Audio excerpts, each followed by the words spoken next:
Good evening and welcome to the Serenity Solutions podcast number 15. Today's podcast is going to be on being there for others without losing ourselves.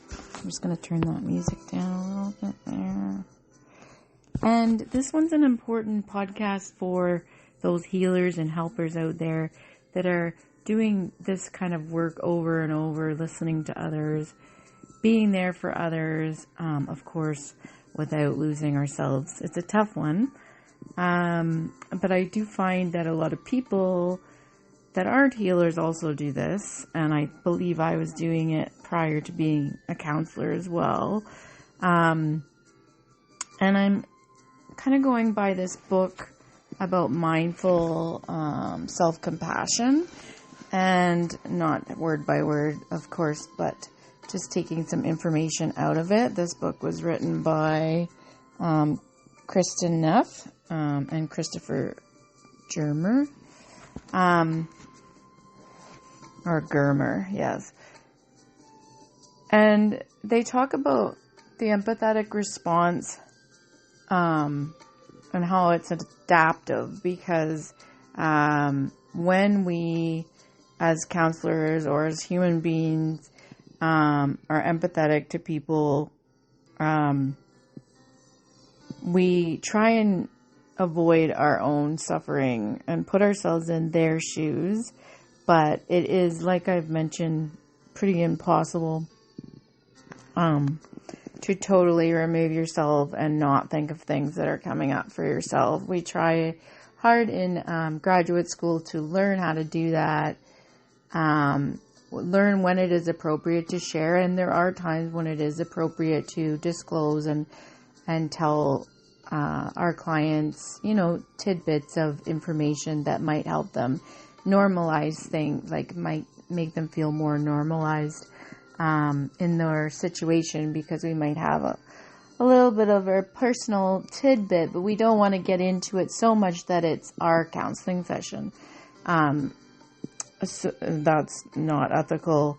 However, it is ethical to share a little bit if it's going to be helpful for the client, as long as it's not taking over and it's more helpful for you than the client, then it's okay. So have you ever wondered why, when you tell someone your struggle you're having, the listener immediately jumps in with advice on how to fix it and interrupts you and isn't really listening to your story? Or have you ever done this to someone else? I'm sure you have.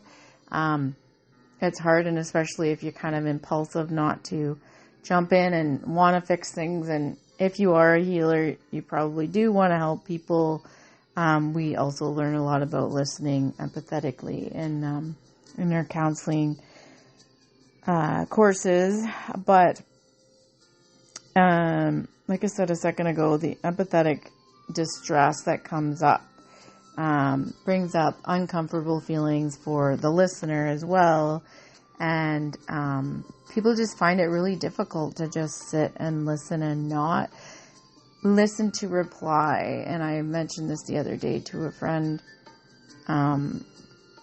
that a lot of people are listening to reply, and you can tell when they're doing that, because the minute you stop talking, or maybe like I just said, they interrupt you, and they're not really getting the whole story, and maybe it's taking you a while. And I find with students, sometimes it takes them a while, but they do want to feel seen, they want to feel heard, and they want to feel cared for.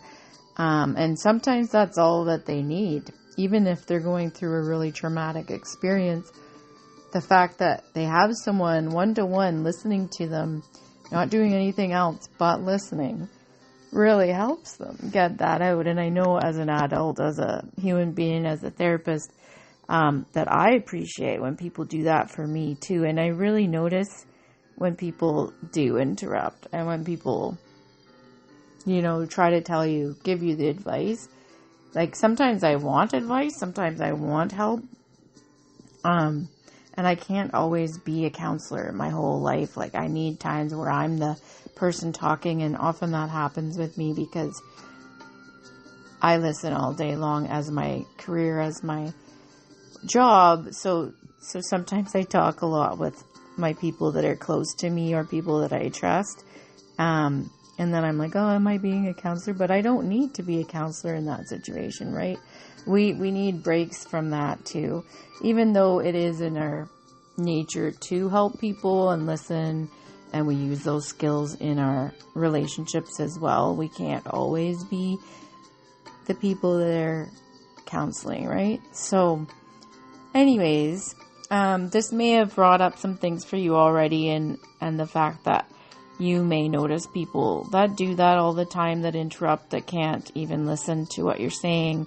And I experienced this week or last week when I was telling a story of something personal for me and something that bothered me and something that I'm grieving, and the person wanted to help me and their intentions were good, which is true a lot of the times. And the example that they share in this book, the intentions were also good, but it really upset the person who was experiencing the problem and wanted to be listened to without interruptions and without someone just wanting to fix things and jump ahead, because oftentimes people also jump ahead to the very distant future, which isn't always helpful either. Like, this person said, I need help right now, and they got really mad in this example in this book, but I read this and I automatically thought of my experience this week. And that's what happens when you're counseling someone. You can relate it to yourself. We don't share it usually, but you know, like I mentioned earlier, it's kind of impossible not to remember the things that come up for you. But as a counselor, we don't say, oh yeah, that happened to me this week or whatever, unless it's an appropriate disclosure that's going to really help the client. And so we don't do this in our day-to-day listening careers of counseling, like when we're working. But we may do this in real life with our families or friends, because like we're so sick of listening all the time that we might want to interrupt sometimes, or we might need to interrupt, or we might be like, oh, I have to go. It's like 7:30. I'm supposed to be at a meeting right now, right? Because we have that natural instinct to listen to others and try and help people. So I totally get it. And I get why people get so upset when they're not listened to and the person interrupts. And I also get why people feel like, oh no, I was just trying to help you, right? And I also get the exhaustion that comes with it, because they talk about that in this book, that sustaining empathy for others begins with compassion for ourselves. So how do we maintain emotional connection with others in pain when we're feeling so much pain ourselves, and it opens up our wounds, right?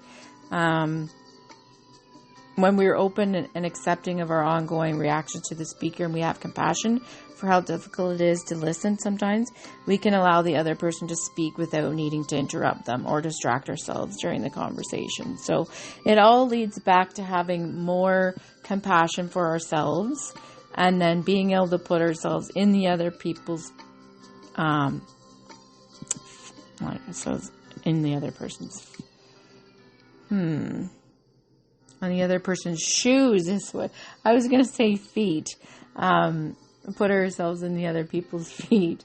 But shoes is empathy, being able to understand and put ourselves in another person's. Oh my goodness, why am I thinking feet so much? But yeah, it is exhausting, and you could probably know, like with grieving, with helping people we love, especially because we take on their problems, we take on their grief, we take on their pain, and it says we resonate with others in pain, especially with people we know, while we feel their pain as our own. So being around others, and I just heard this from a friend tonight, you pick up their energies, you pick up their their pains, then it's really hard to deal with it yourself. And maybe it affects your sleep, it affects your stress levels.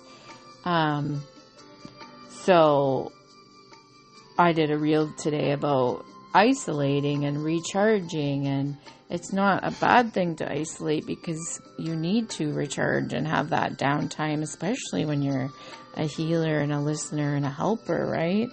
And I know if you are listening and you are one of those people, that you'll understand that you do need that isolation time, and it's not you're a bad person, it's just a necessary requirement.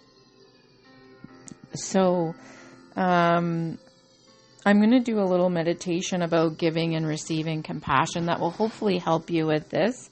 And it involves breathing. So if you want to do that with me, I'll try and do it with you in the moment. As always, I love to stay in the moment. So in this little meditation, we're going to breathe in for ourselves and out for others. Breathing out expands the meditation to include others, and breathing in helps us remember to be self-compassionate. You can find a guided recording of this meditation online. So this is from the Mindful Self-Compassion Workbook that I mentioned earlier by Kristen Neff and Christopher Germer, who both have their PhDs.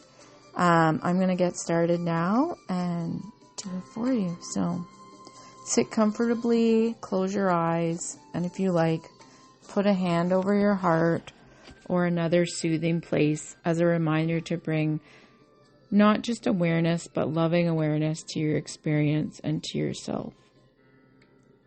Savoring the breath. Take a few deep, relaxing breaths, noticing how your breath nourishes your body as you inhale and soothes your body as you exhale. So let's take those together right now. So in for 4, let's take it in for 4, hold for 7, and out for 8. And notice how your breath nourishes your body as you inhale. So let's go.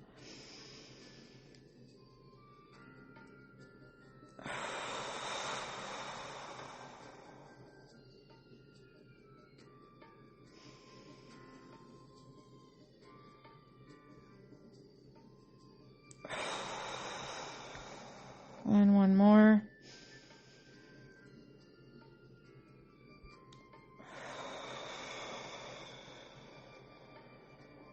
So notice how your breath nourishes your body as you inhale and soothes as you exhale. So you know you're probably calmer already by taking those 3 deep breaths, holding. I did in for 4, hold for 7, out for 8, which is called the 4-7-8 breathing breath. Now let your breath find its own natural rhythm. So back to normal. Continue feeling the sensation of breathing in and breathing out.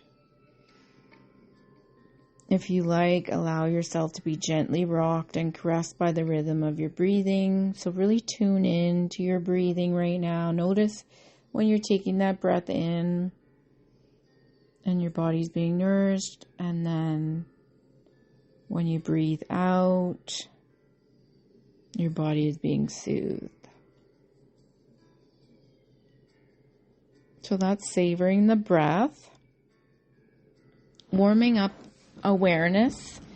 Now focus your attention on your in-breath, letting yourself savor the sensation of breathing in, noticing how your in-breath nourishes your body, breath after breath, and then release your breath. So let's just tune in without taking deep breaths. Let's just tune into where our breath is naturally.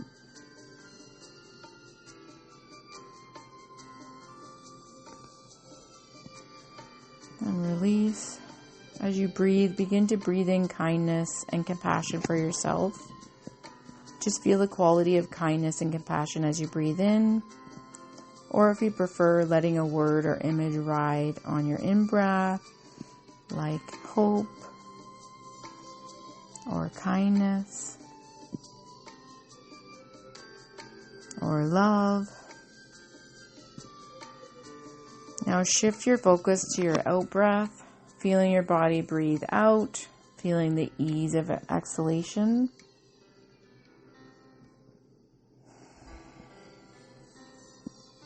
Please call to mind someone whom you love or someone who is struggling and needs compassion. Visualize that person clearly in your mind.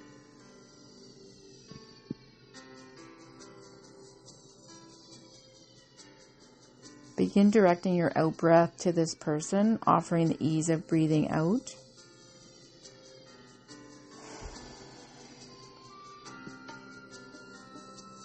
If you wish, send kindness and compassion to this person with each out-breath, one breath after another. And the next one is in for me and out for you. Now focus on the sensation of breathing both in and out. Savoring the sensation of breathing in and out. Begin breathing in for yourself and out for the other person. In for me and out for you.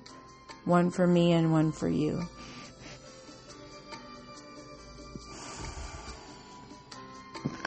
And as you breathe, draw kindness and compassion in for yourself and breathe kindness and compassion out for the other person.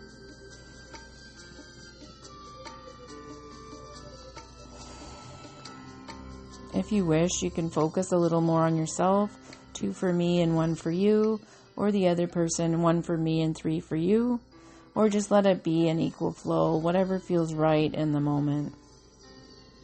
Let go of any unnecessary effort, allowing this meditation to be as easy as breathing. Allow your breath to flow in and out like the gentle movement of the ocean. A limitless, boundless flow, flowing in and flowing out. Let yourself be a part of this limitless, boundless flow, an ocean of compassion. Gently open your eyes.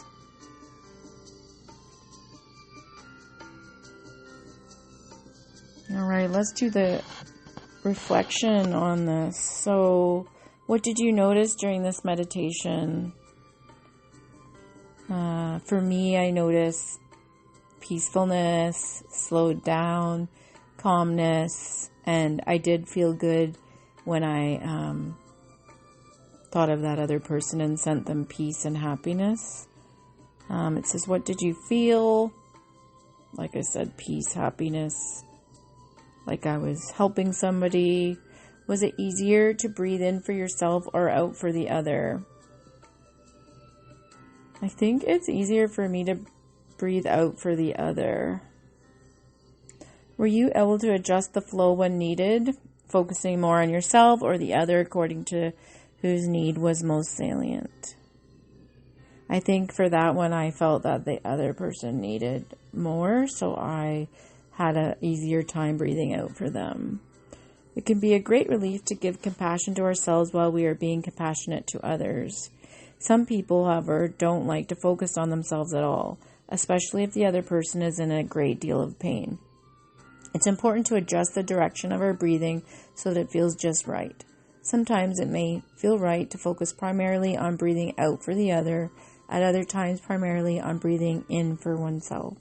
As long as everyone is included in the circle of compassion, a natural state of balance will eventually be found.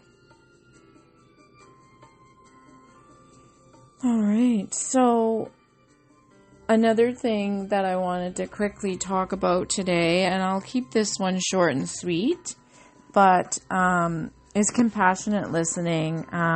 So next time you are listening to someone who's telling you a distressing story, it will help to maintain an emotional connection with the speaker and keep you from feeling overwhelmed.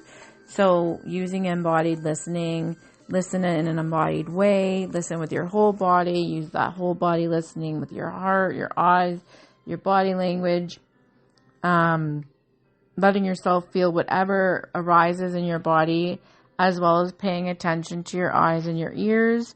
And if it feels right for you, let yourself, second here. Embody the loving, connected presence and compassion.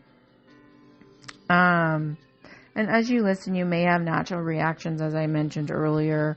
You may find yourself really hooked in.